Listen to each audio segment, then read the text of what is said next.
Përshëndetje të nderuar televizionistë të televizionit kombëtar Klan, mirë se vini në emisionin e përjashëm Pro Business me fokus si përmarrjet dhe ekonominë.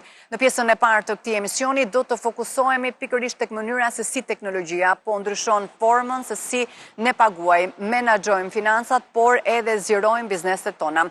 Aplikacioni Raiffeisen On ka sjell një transformim të vërtet në pagesat digjitale, ndërsa shërbimet si RaiPay, Apple Pay dhe zgjidhje të tjera të avancuara për bizneset po krijojnë në fakt një ekosistem të tërë më të sigurt, më të shpejt, por nga ana tjetër edhe më të thjeshtë. Raiffeisen Bank, përveç se është një nga 3 bankat lider më të mëdha të tregut me një histori mbi 20 vjeçare, ofron edhe shumë risi sa i takon zgjidhjeve për bizneset e vogla, por edhe ato të mesme. Digitalizimi i biznesit mbetet një sfidë sa i takon sipërmarrjeve, por ato nuk duhet të ngurojnë që të përqafojnë këto risi digjitale dhe ta shohin bankën si një partner mjaft të besuar për të zhvilluar më tej aktivitetin e tyre.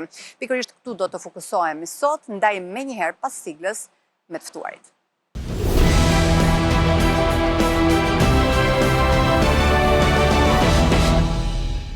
Jemi rikthyer në studio menjëherë dhe në këtë pjesë të parë unë kam të ftuar zonjën Gentiana Gjino, drejtore e bankingut ditor dhe kartave pranë Raiffeisen Bank. Mirëserdhët. Mirë se gjeta.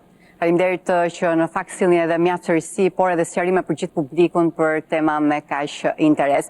Çfarë mund na thoni për tregun? Si është qasja e bizneseve ndaj përdorimit të pagesave me terminalin POS? Tregu shqiptar vitet e fundit ka treguar një qasje të qëndrueshme kundrejt adoptimit me pagesa digjitale. Bizneset gjithnjë më shumë po e kuptojnë që të pasurit një POS nuk do të thotë thjesht një opsion shtesë, ose nuk është më një luks, por është një domosdoshmëri e nevojshme. Qasja e bizneseve ka ndryshuar shumë, gjithmonë për mirë. Ato po e përqafojnë gjithnjë më shumë, në qoftë se deri para 2-3 vitesh produkti POS ka qenë një produkt push, tani është bërë pull. Janë vetë bizneset që vinë në banka dhe kërkojnë këtë lloj opsioni. Dhe mbase është dhe tregu dhe turizmi ka ndikuar shumë në edukimin dhe ndryshimin e sjelljes si të bizneseve ashtu dhe të konsumatorëve. Padyshim që përdorimi POS redukton edhe paran kesh në ekonomi, që është një sfidë dhe një nismë për ta reduktuar kjo edhe nga banka qendrore, sigurisht në fushatat e saj. Pikërisht, përdorimi i POS-ave, a do të ndihmonte në reduktimin e paras kesh dhe çfarë këshille keni ju për bizneset që na ndjekin? Pa diskutim, çdo opsion, çdo investim në teknologji dhe opsion i ri në pagesat elektronike do të sillte në mënyrë të menjëhershme reduktimin e keshit në treg. Reduktimi i keshit dhe përdorimi i POS-ave është ulje e kostos, si e kostos financiare, si e kostos e menaxhimit, si e kostos e riskut për biznesin, për menaxhimin e kësaj paraje kesh, rrit shpejtësinë me të cilën kryhet procesi i shitjes, kryen më shumë shitje, gjithashtu rritet edhe kënaqësia e klientit. Kemi parë tani që vetë klientët janë ata që e kërkojnë, ose konsumatorët janë ata që e kërkojnë përdorimin e kartave, të portofoleve digjitale, të celularit, për të kryer blerje të ndryshme. Është si një lehtësim në procedurë dhe kudo që shkojnë për të marrë këto shërbime. Dhe padyshim vetëm të mira sjell, apo jo? Vetëm të mira sjell. Dhe unë ato që doja ti sugjeroja të gjithë bizneseve shqiptare është për të ndihmuar dhe për të suportuar dhe rritur biznesin e tyre. Dhe padyshim që sjell një kontroll më të lartë, një rregull në menaxhimin dhe në Patjetër, ka një transparencë, rritet dhe transparenca në xhirot e bizneseve. Ndërkohë Raiffeisen ka prezantuar POS si zgjidhje moderne për pranimin e pagesave me karta. Çfarë mund të dim pak më shumë rreth këtij opsioni? RaiPOS është një nga inovacionet më të rëndësishme që Raiffeisen ka lançuar së fundmi në tregun e pagesave elektronike. Në vetvete RaiPOS është transformimi i celularit ton të përditshëm në një aparat POS i cili pranon pagesat me kartë për shërbime të ndryshme. Biznesi mjafton që të shkarkojë aplikacionin në celularin e tij Android, merr kredencialet nga banka dhe menjëherë aktivizon këtë aplikacion. Dhe brenda 5 minutash ai mund të pranojë pagesat me kartat Visa ose Mastercard. RaiPOS është një teknologji e re, është i vetmi soft POS i ofruar në tregun shqiptar dhe është i certifikuar sipas standardeve ndërkombëtare të Vizës dhe Mastercard. RaiPOS është posi në xhepin ton. Pra nëse nuk marrim dot atë pajisjen që ne jemi mësuar të shohim kudo, e kemi të njëjtin funksion por në aparatin celular. Por a mund përdoret e njëjta pajisje smartphone nga disa punonjës dhe si mund të menaxhohet aksesimin atë? RaiPos është një aplikacion në celularin tuaj, i cili mund të përdoret për pranimin e pagesave me kartë. Ai mund të përdoret nga të gjithë bizneset të cilat duan fleksibilitet në lëvizshmëri, në terren dhe duan kosto të ulta. Për shembull, është një mjet shumë i mirë për të përdorur nga taksit. Është një mjet shumë i mirë për të përdorur nga baret, nga transporti, nga bizneset e transportit, ose dhe çdo institucion tjetër që stafin e tij e ka të lëvizshëm nëpër ambientet e biznesit. Dhe patjetër që të njëjtin celular mund ta përdorin disa pjesëtar të stafit të biznesit. Mjafton që administratori i biznesit të bëjë setapimin e këtij aplikacioni, të japi akseset ose të mbylli akseset e secilit përdorim, dhe të vendosi kredencialet e duhura, secili person i stafit mund ta përdorë të njëjtin celular. Gjë e mirë. Ose aplikacion që do thotë nëse unë kam një biznes, duaj që telefonin ta kthej pra me RaiPos në funksionin e një posi. Po. I njëjti aplikacion mund përdoret për të njëjtin biznes nga punonjësit? Po, i njëjti aplikacion është. Njëjti aplikacion. Nuk është nevoja celularin tim, por i njëjti aplikacion ka një qasje për të pranuar pagesën? Le të marrim një shembull. Një bar. Bari ka kamarierët të cilët punojnë me turne. Administratori e downloadon në një celular të caktuar aplikacionin e RaiPosit dhe i jep akses të 3 kamarierëve që janë me 3 turne. Secili ka këtë avantazh që mund përdoret në disa. Në disa. Secili logohet. Po, secili logohet me kredencialet e tij dhe ndërkohë administratori kontrollon shumë mirë të gjitha xhirot dhe volumet dhe shitjet që ka bërë secili staf i tij. Në kohë reale. Në kohë reale, po. Ndërkohë, ju përmendet për shembull bar, kafanet, por cilat bizneset të tjera mund ta përdorin RaiPos? Bizneset edhe mund të jenë beach baret. Taksit ju e tha? Mund të jenë taksit, mund të jetë dyqanet e luleve.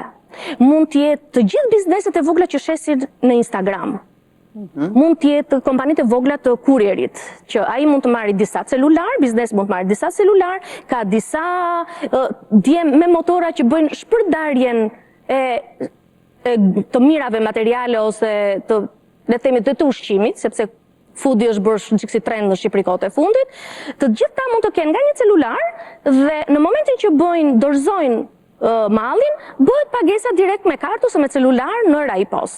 Ju joshni shumë edhe me ofertën me smartphone falas. Na shpjegoni pak si funksionon. Do të jetë një smartphone që funksionon për çështjet biznesit apo mund përdoret edhe si aparat telefoni siç jemi mësuar për çdo gjë tjetër? Teknikisht mund të përdoret për çdo gjë tjetër, por rekomandohet të përdoret vetëm për biznesin, që mos i bie bateria, që mos të prishet, mos të bllokohet. I rekomandojmë bizneseve ta përdorin vetëm për RaiPosin. Ne së fundmi kemi filluar një ofertë, kemi lançuar një ofertë për bizneset, të cilët do vinë dhe aplikojnë pranë bankës tonë për një POS dhe janë të vlefshëm për të marrë dhe natyra e biznesit të tyre përkon shumë mirë me RaiPosin. Banka jon i jep në përdorim falas një celular dhe ndërkohë ata mund ta përdorin për të gjitha pranimet e pagesave në biznesin e tyre. Pra kriteri që kanë për ta përfituar? Kriteri thjesht të vinë dhe të aplikojnë pranë bankës. Është kaq e thjeshtë për gjithë që na ndjekin. Ndërkohë, një tjetër risi e Raiffeisen është një zgjidhje e re për fuqizimin e biznesit me një sistem të plotë të pagesave online, RaiAccept. Çfarë është? RaiAccept. Ne i dim që kemi parë bizneset të cilat shesin shërbimet e tyre online. Dhe që ne i quajmë e-commerce. Dhe janë përhapur shumë. E-commerce sot po merr një zhvillim të jashtëzakonshëm. Nëpërmjet webeve ose aplikacioneve të ndryshme, klientët hyjnë, përdorin kartat e tyre dhe marrin një shërbim të caktuar ose një të mirë materiale. Ndërkohë, to bizneset duhet të bëjnë një integrim të caktuar për të plotësuar ato kriteret e security, duhet bëjnë integrime të caktuara me bankën. Bizneset jo të gjitha kanë departamente IT-e, jo të gjitha kanë kapacitetin financiar për të bërë zhvillimet e nevojshme që të jenë të përshtatshme për të lidhur dhe adoptuar me sistemet e bankës. Ne kemi bërë një platformë të re që i quajmë RaiAccept, i cili është e vetë një platformë që ofrohet në tregun shqiptar. Dhe kjo ju bën të mundur të gjithë bizneseve që janë të vogla, që kanë vetëm një website të thjesht, të mundet të komunikojnë me bankën, të flasin direkt, neve ju çojmë një link dhe nëpërmjet këtij linku dhe disa setapimeve dhe disa kredencialeve që futen, kanë mundësi direkte që të ofrojnë shërbimet e tyre online. Pra, klientët e tyre mund të blejnë nëpërmjet këtij linku dhe automatikisht pagesa i shkon biznesit? Jo klientët, biznesi nëpërmjet këtij linku downloadon, le të themi, parametrat e duhura që të jetë i mundshëm që të ofroj shërbimet e tij online. Klienti që bën blerjen online nuk kupton asnjë gjë. Në qartë. Thjesht adoptimi i platformës së biznesit me bankën bëhet në kohë shumë të shkurtër, në qoftë se për bizneset e mëdha dhe më përpara duheshin 3-4 ditë që të bëjë dhe adoptimi midis dy sistemeve, të bankës dhe të biznesit, tani bëhet brenda 2-3 orësh. Është në kohë rekord. Ndërkohë, vlera e shtuar që Raya Accept i sjell bizneseve që sot shesin online. Raya Accept është më tepër për bizneset e vogla, atë që thashë edhe më parë. Ata që kanë më shumë nevojë, në fakt, dhe bënë shumë mirë që sillin produkte për bizneset e vogla. Shumë saktë. Ata që kanë më shumë nevojë. Ata nuk kanë departamente IT, nuk kanë çuna dhe nuk kanë kapacitetin financiar që të shkojnë dhe të bashkëpunojnë me një kompani të huaj ose të jashtme, nga vetë jashtë biznesit, që t'ju bëjnë zhvillimet e nevojshme për adoptim për blerjet online. Kështu që të gjithë supporti ja jep banka dhe ja ka gati banka platformën dhe ata nuk kanë nevojë as të shpenzojnë para më tepër dhe as të presin 3-4 ditë sa të bëhet gati, le të themi, opsioni blerjeve online për shërbimet e tyre. Super. Ndërkohë ka kosto shtesë për pranimin e Apple Pay dhe Google Pay në e-commerce flas. Për bizneset e vogla nuk ka asnjë kosto të shtuar për të pranuar Raya Accept. Ata mjafton që të aplikojnë pranë bankës tonë dhe brenda pak kohësh ata mund ta kenë të vlefshme opsionin për blerjen e shërbimeve të tyre online. Super. Ndërkohë, një tjetër risi është aktivizimi i një programi kombëtar i quajtur POSSI me fokus tek bizneset e vogla dhe të mesme. Çfarë mund të ndajmë pak më shumë me publikun për atë çfarë ofron dhe çfarë përfitohet nga ky program?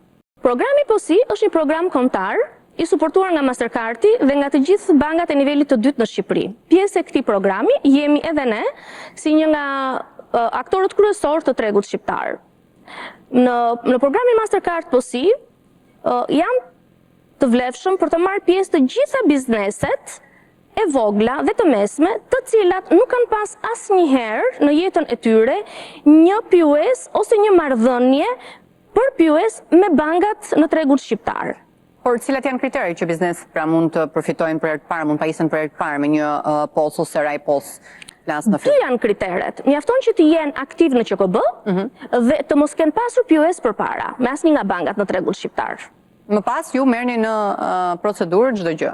Pastaj ata vinë tek ne, lidhin marrëveshjen me ne, pajisen falas me POS ose me celular për Raya POS, kanë komision zero deri në një limit të caktuar sipas natyrës së biznesit. Dhe mbas kësaj, pastaj vazhdon normalisht marrëdhënia me bankën si çdo biznes tjetër me POS. Ndërkohë, çfarë ndodh pasi një biznes kalon kufirin vjetor të transaksioneve pa komision? Në momentin që biznesi kalon kufirin vjetor të transaksioneve pa komision, ai vazhdon ka të drejtën që të shkëputet nga programi, ose mund të vazhdojë marrëdhënien normalisht sipas një komisioni të parapërcaktuar me bankën, që për çdo transaksion bëhet një komision i ulët për përdorimin e kartave në POS. Ndërkohë ka një bonus sot për bizneset që janë pjesë e këtij programi? Patjetër që ka një bonus. Të gjithë bizneset e reja që vinë pranë Raiffeisen Bank, përveç se marrin POS-in ose celularin falas, kanë ato që thamë limitin me komision zero. Për komisionet e taksive ne kemi dyfishuar këtë limit, vetë Raiffeiseni e ka dyfishuar këtë limit, dhe thotë që deri në dyfishin e limitit që është përcaktuar nga Mastercardi, ata e kanë falas dhe gjithashtu për llogarinë rrjetëse që kanë të hapur si biznes pranë bankës tonë, ata kanë një komision zero për një vit. Qartë. Nuk e di nëse keni diçka për shtuar apo një thirrje të fundit për bizneset përfituar të gjitha këto shërbime dhe lehtësira. Thirrja e fundit për bizneset është që pajisuni me POS, merreni Raya POS-in sepse do ju lehtësoj jetën tuaj dhe do ndikojë në rritjen e biznesit tuaj. Qartë. Unë ju falenderoj shumë për këtë intervistë në studio, ndërkohë mos harroni në pjesën tjetër do të kemi në fokus pikërisht mbështetjen që jep Raiffeisen Bank edhe më shumë për bizneset e vogla dhe të mesme, ndaj ka publicitet, por qëndroni me ne. Faleminderit.